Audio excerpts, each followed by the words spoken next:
ഇന്ന് ഒരു സൺഡേയുടെ ഒരു ഫുൾ വ്ളോഗ് എടുക്കാമെന്ന് വിചാരിച്ചു. അപ്പോൾ രാവിലെ തന്നെ ഉണ്ടാക്കുന്ന പലഹാരം റാഗിപ്പുട്ടാണ് കേട്ടോ. അപ്പോൾ ഇതേപോലെ റാഗിപ്പുട്ട് ഉണ്ടാക്കുന്നവരുണ്ടെങ്കിൽ കമൻറ്റ് ചെയ്യാം കേട്ടോ. അപ്പോൾ ഞാൻ തലേദിവസം തന്നെ ഞാൻ കുറച്ച് റാഗി മുഴുവനോട് കൂടി കുതിരാനായിട്ട് വെച്ചിട്ടുണ്ടായിരുന്നു. അത് കഴുകി വൃത്തിയാക്കി ഇതേപോലെ കുറച്ച് വെള്ളം ഒഴിച്ച് അരച്ച് നമുക്ക് ഈ ഒരു പൊടിയിലോട്ട് ഇട്ട് കൊടുക്കാം. പിന്നെ കുറച്ച് നാളികേരവും കുറച്ച് എള്ളും കുറച്ച് ചെറിയ ജീരകവും കുറച്ച് ഉപ്പും കുറച്ച് പഞ്ചസാരയും ഇട്ട് കുറേശ്ശെ വെള്ളം ഒഴിച്ച് നന്നായി നനച്ചെടുക്കാം. ഈ ഒരു പരുവത്തിന് നനച്ചെടുത്തിട്ടുണ്ട്. പിന്നെ സാധാരണ പുട്ടുണ്ടാക്കുന്നത് പോലെ പുട്ടുകുറ്റിയിൽ പുട്ടുണ്ടാക്കാം. പിന്നെ എനിക്ക് ഗ്രീൻ ബീൻസ് ഭയങ്കര ഇഷ്ടമാണ്. അപ്പോൾ കുറച്ച് ഗ്രീൻ ബീൻസ് എടുത്തിട്ട് കൂട്ടാൻ വെക്കാമെന്ന് വിചാരിച്ചു. അതൊന്ന് വേവിക്കാൻ വെച്ചിട്ടുണ്ട്. പിന്നെ നമ്മൾ അടുപ്പത്ത് ചോറ് വെക്കാനായിട്ട് റേഷൻ അരിയും പിന്നെ സാധാ മട്ടയുടെ അരിയും കൂടി മിക്സ് ചെയ്തിട്ടാണ് ഞാൻ ഇടാറ്. അപ്പോൾ അത് ഒന്ന് നല്ലപോലെ കഴുകി വൃത്തിയാക്കിയതിന് ശേഷം ചൂടായിക്കൊണ്ടിരിക്കുന്ന അടുപ്പത്ത് വെച്ചിട്ടുള്ള വെള്ളത്തിലോട്ട് ഇട്ട് കൊടുത്തിട്ടുണ്ട്. അപ്പോൾ ഇതിനിടയിൽ നമ്മുടെ പുട്ട് ഇവിടെ സെറ്റായിട്ട് ആവിയൊക്കെ കയറി വന്നിട്ടുണ്ട്. ഇതിനിടയിൽ ഞാൻ വാഷിംഗ് മെഷീനിൽ തുണികളൊക്കെ ഒന്ന് ഇട്ട് കഴുകാനിടാമെന്ന് വിചാരിച്ചു. അപ്പോൾ ആ തുണികളൊക്കെ ഇടാണ്. അപ്പോൾ ഇതേപോലെ വാഷിംഗ് മെഷീനിൽ കവറൊക്കെ ഇട്ട് കൊടുക്കുന്നവരുണ്ടെങ്കിൽ കമൻറ്റ് ചെയ്യാം കേട്ടോ. പുറമേ വാഷിംഗ് മെഷീൻ്റെ പുറത്തൊക്കെ ചെളിയാവാതെ നമുക്ക് നീറ്റായിട്ട് തന്നെ വാഷിംഗ് മെഷീൻ ഇരിക്കും കേട്ടോ. അപ്പോൾ അത് ഓണാക്കിയിട്ടിട്ടുണ്ട്. പിന്നെ നമ്മുടെ ഗ്രീൻ ബീൻസ് ഇവിടെ വെന്തിട്ടുണ്ട്. പുട്ട് ഇവിടെ സെറ്റായിട്ട് ഞാൻ വീണ്ടും ഇട്ടിട്ടുണ്ട്. എന്നിട്ട് പിന്നെ ഞാൻ വീണ്ടും സാധാരണ പുട്ടുണ്ടാക്കുന്നത് പോലെ ഉണ്ടാക്കിയെടുക്കുകയാണ്. റാഗിപ്പുട്ട് അടിപൊളി ടേസ്റ്റാണ് കേട്ടോ. ഇതേപോലെ മുഴുവൻ റാഗി ഇടാണെങ്കിൽ സൂപ്പർ ടേസ്റ്റാണ്. കുറച്ച് പൊട്ടുപൊടിയും കൂടി മിക്സ് ചെയ്തിട്ട് ചെയ്യണം. റാഗിപ്പൊടി മാത്രം വെച്ചിട്ട് ഞാൻ ഇതേവരെ പുട്ടുണ്ടാക്കിയിട്ടില്ല കേട്ടോ. അപ്പോൾ ഇതേപോലെ ട്രൈ ചെയ്തിട്ടുള്ളവരുണ്ടെങ്കിൽ കമൻറ്റ് ചെയ്യുക. അപ്പോൾ അത് രണ്ടാമത്തെ ട്രിപ്പ് വെച്ചു പുട്ട് കണ്ടോ, നല്ല ടേസ്റ്റാണ്. ചൂടോടുകൂടി കഴിക്കണം, അപ്പോഴാണ് സൂപ്പർ ടേസ്റ്റ്. ഗ്രീൻ ബീൻസ് കറിയോ കടലക്കറിയോ കൂട്ടി സൂപ്പറായിട്ട് കഴിക്കാം. പിന്നെ നാളത്തേക്ക് ഇഡ്ഡലി ഉണ്ടാക്കാമെന്നാണ് വിചാരിക്കുന്നത്. അപ്പോൾ ഉഴുന്നും ഉലുവയും കൂടി നല്ലതുപോലെ കഴുകി കുറച്ച് നേരം വെള്ളത്തിലിട്ട് വെക്കാമെന്ന് വിചാരിച്ചു. അപ്പോൾ നമ്മുടെ ഗ്രീൻ ബീൻസ് കറി ഇവിടെ റെഡി ആയിട്ടുണ്ട്. എനിക്ക് ഗ്രീൻ ബീൻസ് നല്ല പോലെ വെന്തുടയണത് ഇഷ്ടമല്ല. ഇതേപോലെ മണിമണിയായിട്ട് കിടക്കണം, അതാണ് കുറച്ചും കൂടി എനിക്കിഷ്ടം. പിന്നെ ഞായറാഴ്ച ആയതുകൊണ്ട് ചിക്കൻ വെള്ളത്തിലിട്ട് വെച്ചിട്ടുണ്ട്. മഞ്ഞളും ഉപ്പും വിനാഗിരിയും ഇട്ടിട്ട് അരമണിക്കൂർ വെക്കുകയാണെങ്കിൽ ഇതിലത്തെ ആ ഒരു ബ്ലഡിൻ്റെ അംശമൊക്കെ നല്ലതുപോലെ പോയി കിട്ടും കേട്ടോ.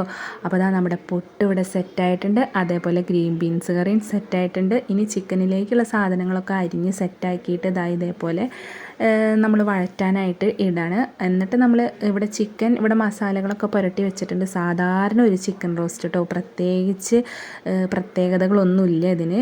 ഒരു സിമ്പിളായിട്ടുള്ള ഒരു ചിക്കൻ റോസ്റ്റ് ഉണ്ടാക്കുകയാണ്. അതിനിടയിൽ ചോറ് വെന്തിട്ടുണ്ട്. ചോറ് ഞാൻ ഇതേപോലെ ഊറ്റിയെടുക്കുകയാണ്.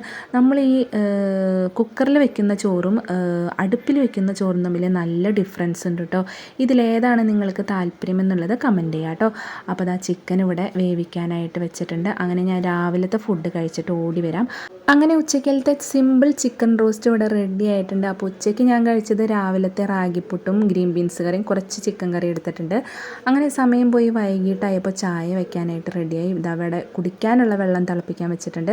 പിന്നെ നമ്മുടെ ഉഴുന്നും ഉലുവയും നല്ലപോലെ കുതിർന്ന് കിട്ടിയിട്ടുണ്ട്. ഞാൻ പിന്നെ കുടിക്കണ വെള്ളത്തിൽ ഒന്നല്ലെങ്കിൽ പനിക്കുറുക്കയുടെ ഇല അല്ലെങ്കിൽ തുളസിയുടെ ഇല ഇതിട്ടിട്ടാണ് തിളപ്പിക്കുക കേട്ടോ. ഇപ്പോൾ സ്ഥിരം ഞാൻ അങ്ങനെയാണ് ചെയ്യുന്നത്.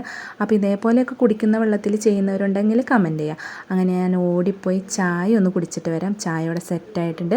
ചായക്കുടിയൊക്കെ കഴിഞ്ഞപ്പോൾ നാളത്തേക്കുള്ള ഇഡ്ഡലിക്കുള്ള മാവ് കലക്കി സെറ്റാക്കിയിട്ടുണ്ട്. ഞാനിവിടെ പച്ചരിക്ക് പകരം കൂടുതലും വറുത്ത അരിപ്പൊടിയാണ് കേട്ടോ ഇഡ്ഡലി ഉണ്ടാക്കാനായിട്ട് യൂസ് ചെയ്യുക. പിന്നെ അടുത്ത ഇരട്ടിപ്പണിയാണ് ഇത് നിങ്ങൾ കണ്ടിട്ടുണ്ടാവും. അപ്പോൾ നമ്മുടെ കലത്തിനൊന്ന് പുറത്ത് കൊണ്ടുപോയി കഴുകിയിട്ട് വരാം. ഇപ്പോൾ ഈസി ആയിട്ട് കളയാനായിട്ട് പറ്റുന്നുണ്ട് കേട്ടോ. ഇതിനൊരു ടിപ്പും ഞാൻ ഉപയോഗിക്കുന്നുണ്ട്. അത് ഞാൻ വഴിയെ ഒരു വീഡിയോയിലൂടെ കാണിച്ചു തരാം കേട്ടോ. അപ്പോൾ നമ്മുടെ കലം നല്ല സെറ്റാക്കി ഉരച്ച് കുളിപ്പിച്ച് കുട്ടപ്പനാക്കി എടുക്കുകയാണ്.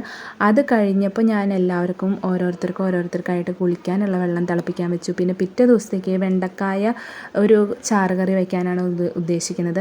അപ്പോൾ അത് ഞാനിവിടെ കഴുകി വൃത്തിയാക്കി അരിഞ്ഞ് സെറ്റാക്കി വെക്കും കേട്ടോ.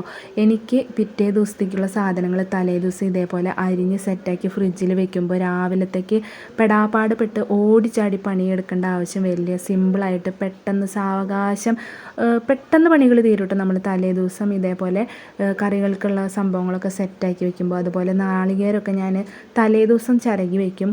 അപ്പോൾ എനിക്ക് തന്നെ സമയം ലാഭിക്കാനായിട്ട് പറ്റുന്നുണ്ട്. ഇപ്പോൾ ഒരു 6 മണിക്കൊക്കെ എഴുന്നേക്കായാലും എൻ്റെ പണികൾ പെട്ടെന്ന് തീർത്ത് എനിക്ക് പോകാനായിട്ട് സാധിക്കും. അപ്പോൾ ജോലിക്കൊക്കെ പോകുമ്പോൾ ഇതേപോലെയൊക്കെ ചെയ്ത് വെക്കുന്നവരുണ്ടെങ്കിൽ കമൻറ്റ് ചെയ്യാം കേട്ടോ.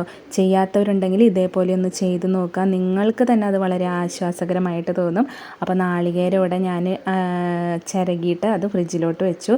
പിന്നെ ഞങ്ങളൊരു സ്ഥലം വരെ പോകാമെന്ന് വിചാരിച്ചു, അത് നടന്നില്ല. അപ്പോൾ പിള്ളേരെയും കൊണ്ട് ഒരു സ്ഥലം വരെ പോകാമെന്ന് വിചാരിച്ചു. അപ്പോൾ അപ്പനമ്മയും വരുന്നില്ല, ഇറങ്ങാൻ നിൽക്കണ നേരത്ത് നല്ല പൊരിഞ്ഞ മഴയായിരുന്നു കേട്ടോ.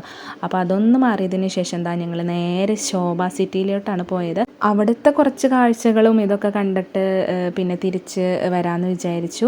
അപ്പോൾ പിള്ളേർക്കും അതൊരു എൻജോയ്മെൻ്റ് ആയിരിക്കും. അങ്ങനെ അവരതായ ഇതേപോലെ ഓരോ റൈഡിലൊക്കെ കയറ്റി അവർക്കും വളരെയധികം സന്തോഷമുള്ള ദിവസമായിരുന്നു കേട്ടോ.